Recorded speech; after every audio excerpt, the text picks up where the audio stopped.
Романтика и реальность эмиграции. История таджички Дилором Каримовой. Досмотрите это видео до конца, и вы узнаете, как хрупкая девушка из Таджикистана стала ведущим специалистом в Америке. Подписывайтесь на наши обновления, чтобы быть в курсе о всех новинках на нашем канале. Много лет назад Дилором Каримова, провинциальная девушка из Таджикистана, покинула родину ради лучшей жизни. Она мечтала быть адвокатом, но получила диплом экономиста. Не имея возможности честно построить карьеру дома, она переехала в Китай, учила китайцев английскому языку и работала в канадском посольстве в Пекине, получила престижное образование. Затем Каримова эмигрировала в Канаду и уже 3 года трудится в Центре адаптации новоприбывших в Торонто. Помогает людям, которые сейчас в такой же ситуации на чужбине, как она была когда-то. Сегодня Каримова – авторитетный эксперт по вопросам миграции. После получения диплома моя жизнь кардинально изменилась, причем не на родине, а благодаря международным возможностям.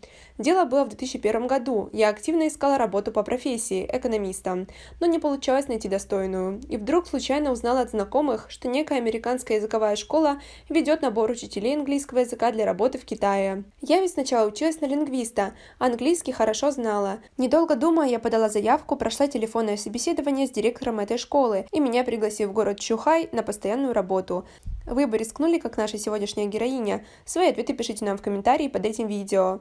Я быстро собралась, простилась с родными, которые меня всегда во всем поддерживали, и уже через неделю была на пути к новой жизни. До Чжухая ехала на поезде 3 дня, ибо денег на самолет не было.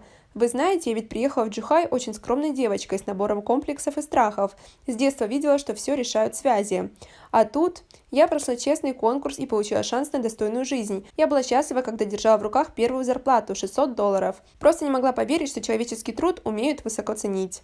Благодаря Китаю я реализовалась в профессии, жила благополучно, помогала семье финансово и еще имела возможность путешествовать.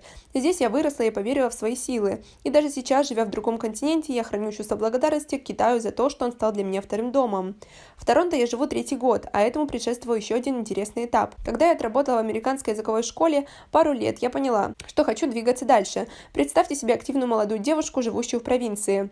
Мне очень хотелось в столицу, огромный город, где бурлит жизнь, масса приключений и возможностей. И вот я начала искать работу, рассылала резюме в разные компании. После 3 месяцев скитания улыбнулась удача. Меня пригласили на собеседование в визовый отдел посольства Канады в Пекине. Конкурс был огромный, 83 претендента, половина из них коренные канадцы. Отобрали всего 3 человек, в том числе меня. Жизнь снова наградила меня счастливым билетом. Я начинала с должности младшего помощника, выполняла мелкие, поначалу неинтересные задания, а потом мне доверили составление документов, переводы на английский, консультации людей на тему иммиграции, причем на разных языках. Я стала ездить в командировки в Канаду, организовывала международные встречи и в итоге дослужилась до уровня, где сама принимала решение о выдаче виз в Канаду. Сначала было трудно, ведь у меня не было здесь близких друзей и постоянного жилья, но с другой стороны, я когда-то и в Китай переезжала одна, без гарантии на счастливое будущее. Поэтому особого страха не было, однако, признаюсь, в Канаде мне пришлось начинать все с нуля. Ежедневно искала вакансии, рассылала свои резюме в десятки организаций, ходила на собеседования и получала либо вежливый отказ, либо стандартное «мы вам перезвоним». Реализоваться очень сложно. Можно несколько месяцев искать работу, пачками рассылать резюме и не получать эффекта. Я сама через это прошла и знаю, каково.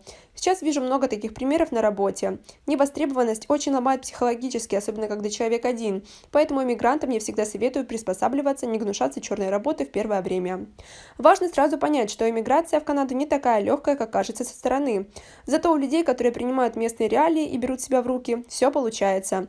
Кстати, лучше всего устраиваются иммигранты с предпринимательской жилкой. У них был опыт дома, они открывают свой бизнес на чужбине и работают на себя. Главное, чтобы товар или услуги пользовались спросом. Признаюсь, чем дольше я живу в Канаде, тем больше влюбляюсь в эту страну. Мне близки жизненные ценности местных жителей. Нравится, что представители сотен национальностей уживаются друг с другом. Высокий уровень правосознания, чистая экология. Но особенно впечатляет доброта коренных канадцев.